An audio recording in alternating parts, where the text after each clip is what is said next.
আরুষি, তোমার স্কুল কেমন চলছে মা? আমার স্কুল অনেক ভালো চলছে। সামনে আমাদের স্কুলে একটি বড় টুর্নামেন্ট আছে। আর জানো মা,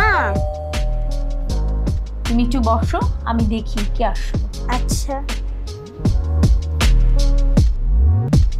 অংশু, বাবা তুমি বসো এখানে। আন্টি, আমার বাবা মা এখনো বাসায় ফিরেনি, তো আমি কি আপনার ফোনটা পেতে পারি? তাদেরকে একটু কল করতাম। অবশ্যই বাবা, আমি তোমাকে আমার মোবাইল ফোনটা দিচ্ছি। দাঁড়াও, আমি একটু লকটা খুলে দিচ্ছি।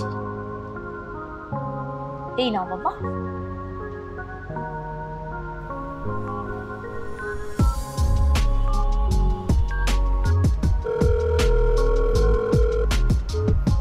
হ্যাঁ, হ্যালো বাবা, তুমি এখনো বাসায় ফেরোনি কেন? মাও বাসায় ফিরেনি, এদিকে আমার অনেক খিদা পেয়েছে। বাবা, আমার অফিসে এখনো ছুটি হয়নি, তুমি আর একটু সময় অপেক্ষা করো, আমি কিছুক্ষণের মধ্যেই চলে আসবো। আচ্ছা বাবা, আমি এখনই রওনা দিচ্ছি। ঠিক আছে। ধন্যবাদ আন্টি কল করতে দেওয়ার জন্য। ঠিক আছে বাবা, তুমি একটু বসো, আমি একটু আসছি।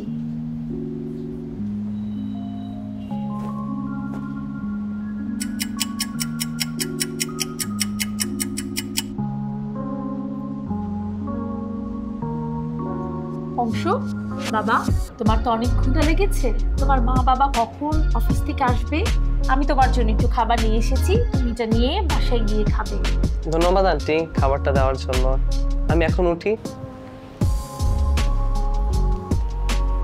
মা, ওই দাদাটা যখনই আসে তুমি তাকে কোনো না কোনো কিছু দিয়ে তুমি তাকে সাহায্য করো। আজকে যেমন এই খাবারটা দিলে, এটা দেওয়ার কি অনেক দরকার ছিল? অবশ্যই, কাউকে সাহায্য করলে আমরাও কোনো না কোনোভাবে আশীর্বাদ। কিভাবে? মন দিয়ে শোনো, আমি তোমাকে একটি ছোট ছেলের গল্প বলছি। একটা ছেলে ছিল যে খুবই গরিব ছিল।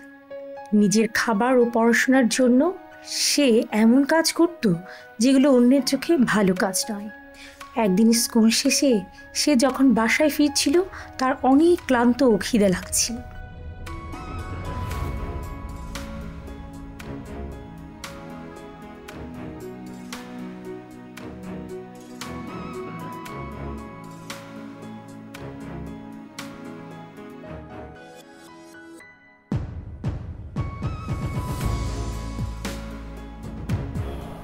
আজ ঘরে কোনো খাবার নেই, আর জলও আনা হয়নি।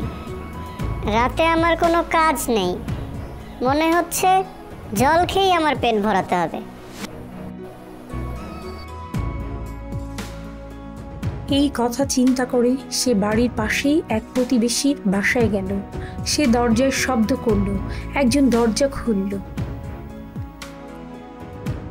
আমার অনেক পিপাসা পেয়েছে, আমাকে কি দয়া করে এক গ্লাস জল দিবেন? হ্যাঁ অবশ্যই, তুমি একটু অপেক্ষা করো।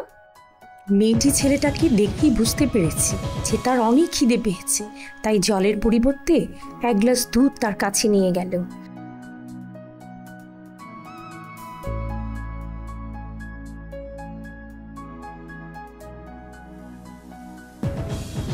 ছেলেটা মেয়েটির হাতে দুধের গ্লাস দেখে খুবই অবাক হলো। আমি তো এটা খেতে পারি না, আমার কাছে কোনো টাকা নেই যে আপনাকে দেব। কোনো টাকা দিতে হবে না, তুমি খাও। ও তাই, ধন্যবাদ। ছেলেটা এত ক্ষুধার্ত ছিল যে সে দুধের গ্লাস নিয়ে তাড়াতাড়ি খেয়ে ফেলল এবং সাথে সাথে তার ক্লান্তি ভাবটা দূর হয়ে গেল। সে মেয়েটিকে ধন্যবাদ দিয়ে ওখান থেকে চলে গেল। অনেক বছর কেটে গেল। মেয়েটিরও অনেক বয়স হয়েছিল, আর অসুস্থতার কারণে সে একটা হসপিটালে ভর্তি ছিল। তাকে নিয়ে অনেক পরীক্ষা নিরীক্ষা করা হলো, কারণ তার যে রোগটি হয়েছে সেই রোগ থেকে সুস্থ হবার জন্য অনেক মাস হাসপাতালে তাকে ভর্তি থাকতে হবে। ডাক্তার ফিলিপ তার চিকিৎসা করছিল। দুশ্চিন্তা করবেন না, যত্নের সাথেই আমরা আপনার চিকিৎসা করব। ধন্যবাদ। ডাক্তার যেমন বলেছিলেন ঠিক তেমনটাই করেছিলেন। সেই অসুস্থ নারীর অনেক যত্ন এবং সেবা তিনি করেছিলেন। প্রতিদিন তার সাথে দেখা করতেন, প্রায় রাতেই ডাক্তার তার পাশে বসে থাকতেন এবং খেয়াল রাখতেন সেই নারীর যেন কোনো অসুবিধা না হয়। এভাবেই প্রায় 6 মাস চিকিৎসার পর সেই নারী সুস্থ হলো আর বাড়ি ফেরার সময় হলো। কিন্তু তার অনেক দুশ্চিন্তা হতে লাগলো, তাই একজন নার্সকে সে তার রুমে ডাকলো।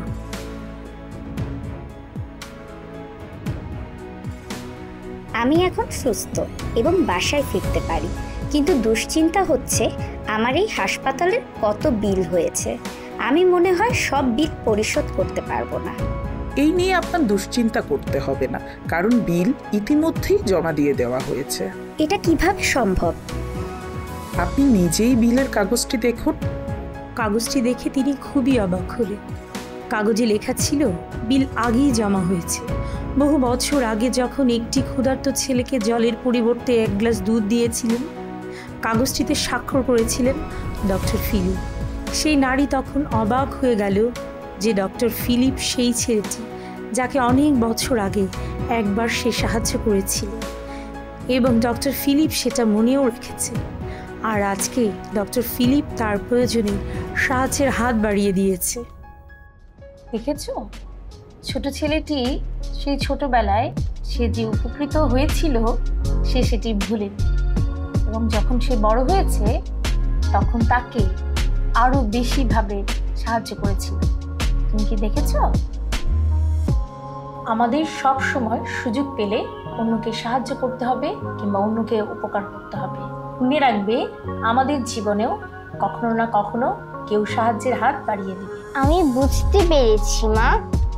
আমি খুব খুশি হয়েছি তুমি যে বুঝতে পেরেছো।